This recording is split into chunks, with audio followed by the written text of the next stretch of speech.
All right, so next we've got the warm-ups page that I gave you guys yesterday. And you had to do the warm-ups, with the quizzes today. And I don't know how that's going to go because today hasn't happened yet. I'm recording this the night before. So we'll see how that goes. It's going to be my first time doing it that way. So I'm curious to see how that turns out.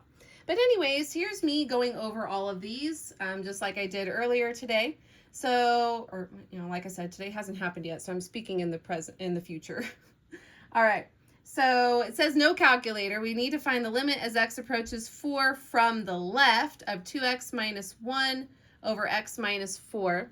So it's a rational function, and automatically you should be thinking, oh, this is going to give me a D&E. I'm going to need to know which infinity it's approaching. I'm going to need to graph it. And you're right, because we do know that this isn't factorable, so I can't cancel out that factor of x minus 4 in the denominator, because I can't plug in a 4 right now. It's going to make the denominator 0. So we have no choice. Anytime you're in that type of situation and you need to figure out which infinity it's going towards, you're going to need to graph it by hand because it says no calculator. All right, so my VA is at x equals 4. So 1, 2, 3, 4. There's my vertical asymptote, and I'll need a number after the 4. Okay, so we know we got a VA at x equals 4. Do we have an HA? Well, is it big top, big bottom, or same? It's same top and bottom, so we have an HA at 2 over 1, which would be 2, y equals 2. So I need a horizontal at y equals 2, and then I just need to figure out where is the curve? Where is it going? So I need that little t-chart. I need to pick a number to the left of the vertical asymptote and to the right. Well, directly to the right is a 5. On the left, I don't want to pick directly to the left because I could pick a 0. Zeros are easy to plug in, and I like to be easy. Okay, so let's start with the 5. 2 times 5 is 10. 10 minus 1 is 9. That's my numerator. And 5 minus 4 is 1, so it's 9 over 1, so 9. So 5, 9 means I'm going to be up here somewhere, so it's going to hug in that corner. When I plug in a 0, it wipes out these terms. I have a negative 1 over a negative 4, which is a positive 1/4. Well, 1/4 is over here, 0 1/4. So that's still in that lower left-hand corner, hugging those walls. Okay, so now I know where it is. So as we approach 4 from the left, that means I'm coming from this direction. It's going down to negative infinity. So it's negative infinity, and that's what makes it a D&E situation. Okay. Then number 2, the limit as x approaches infinity and beyond. So anytime we see infinity, this is a big top, big bottom, or same situation, but the absolute value throws it off. So this is where we have to divide by the highest degree of the denominator. So in the denominator, the highest degree is that x. So we need to divide everything by an x. But in the numerator, 5x plus 1 is not inside an absolute value. So we have to make sure that we divide by an absolute value of x to both terms. Otherwise, it'll be wrong. So now we can get a little cancel happy. I can cancel out the x's right here, including the one with the absolute value. And I can cancel out these x's.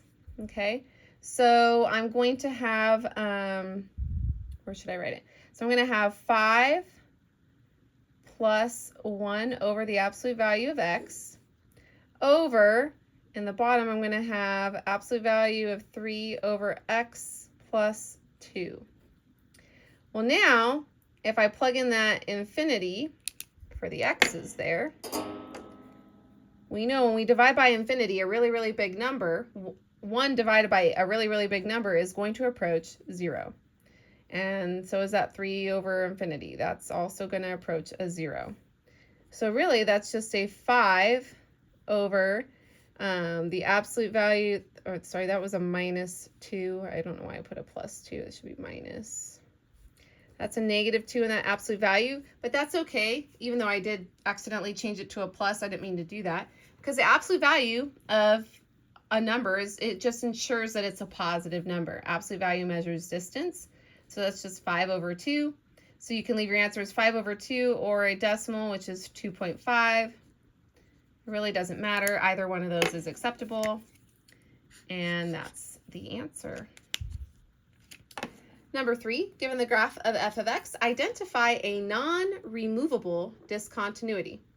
So a removable discontinuity would be a hole. We want non-removable discontinuities.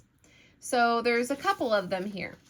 I see a jump and another jump. Well, they're both the same type of discontinuity or non-removable discontinuity. But those are the only things on there. They're jumps, so we have to list them. So for the first one, that's at a -2. So the first one is the limit as x approaches -2 of f of x doesn't exist because there's a jump. And over here, that's at a x value of +1. The limit as x approaches 1 of f of x does not exist. And I'm just going to tie that together, that it's because of a jump discontinuity.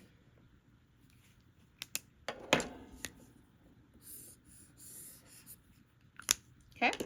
All right, number 4, graph f of x from the following properties. Okay, we need to graph something, so let me get some space here.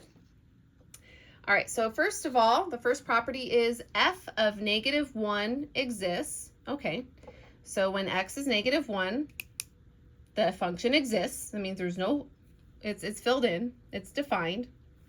The limit as x approaches -1 of f of x exists. Okay, so when x approaches -1 from the left and the right, the limit exists. But then it says f is not continuous at -1. So what this tells me is that this is a hole. This part fills in the hole, but this tells me because it's not continuous at -1 that there is a hole there. The limit exists, but there's a hole. We know that the limit can exist at a hole. And we know that that hole can get filled in somewhere else at that x value, just not where the limit is. So these 3 things tell me that I have a hole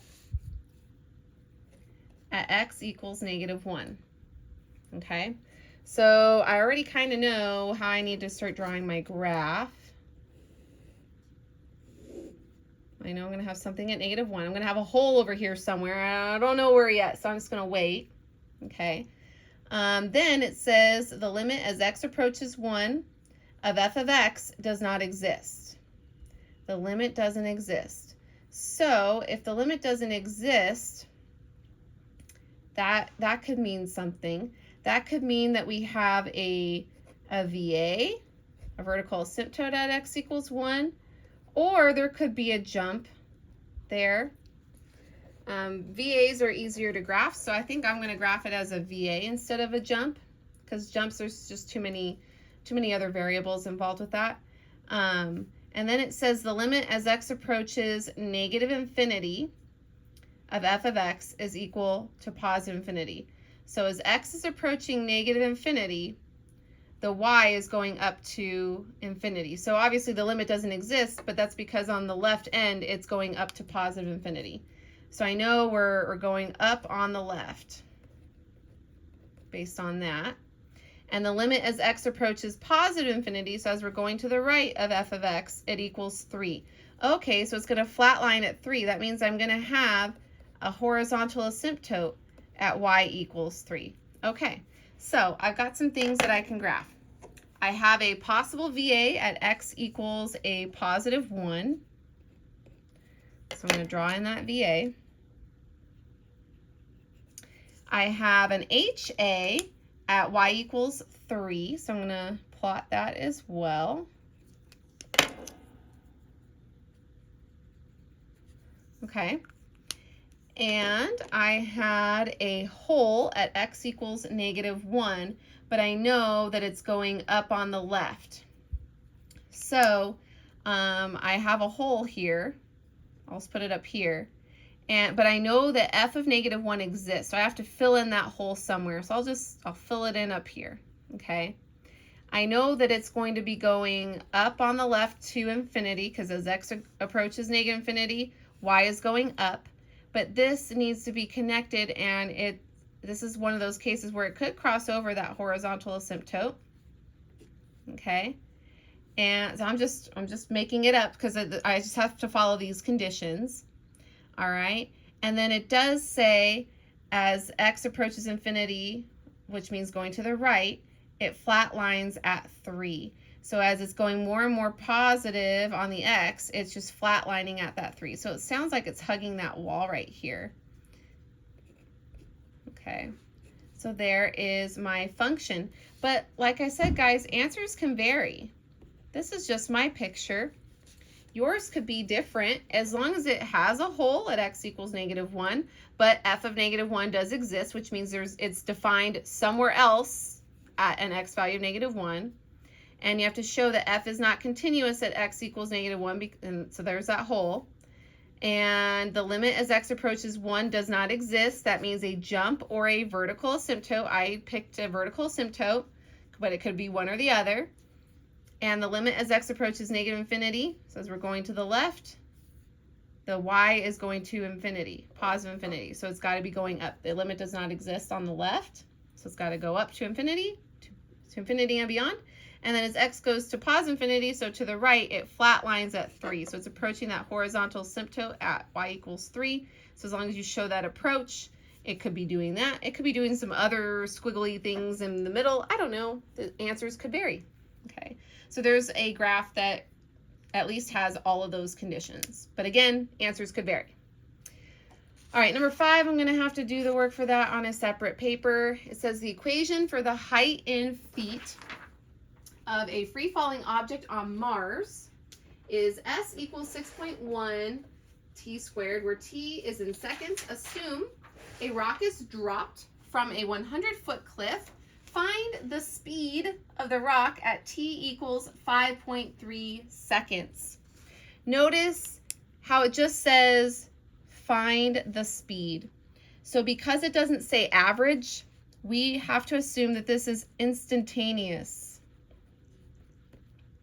which means that we are finding the derivative, the slope of the tangent line. Because the slope of the tangent line, that slope is the instantaneous rate of change, okay? So it's our slope process. So the f of x plus h minus f of x all over h. Okay, so like I said, I need a piece of paper to do this because I got no room. So this is for number 5. I'm just writing it down. So we have s is equal to 6.1 t squared. And we're finding the instantaneous rate of change at t equals 5.3 seconds.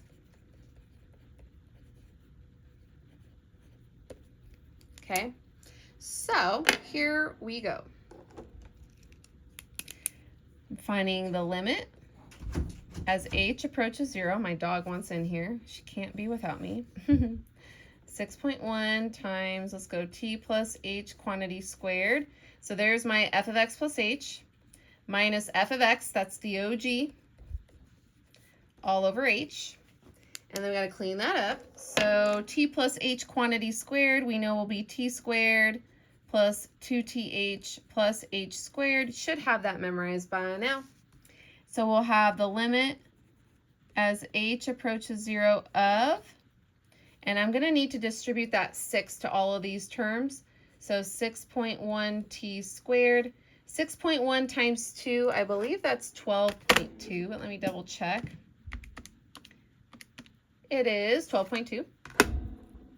So plus 12.2 th plus 6.1 h squared, and then minus 6.1 t squared, all over h. And some things should have happened. For instance, the 6.1 t squareds cancel. And now all the terms that are left have an h in common. We can cancel out an h from each. And so now I've got the limit as h approaches 0 of 12, oh, I didn't need that fraction bar, whatever, 12.2 t plus 6.1 h.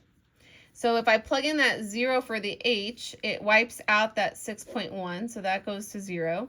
So now all I have left is 12.2t, which means now I could plug in the 5.3 seconds. So 12.2 times 5.3.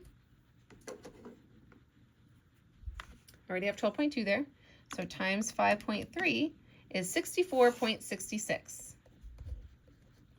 So the instantaneous rate of change is 64.66 feet per second. Those were the units. Alrighty. And that is number 5. And that was it for the warm-ups, right? Oh no, I had a practice FRQ on the back. Oh no, that's the same one as the review, isn't it? Where did I put my review? Yeah, that's the same one as the review. So I don't need to go over that one again. So we're done. That's it, you guys.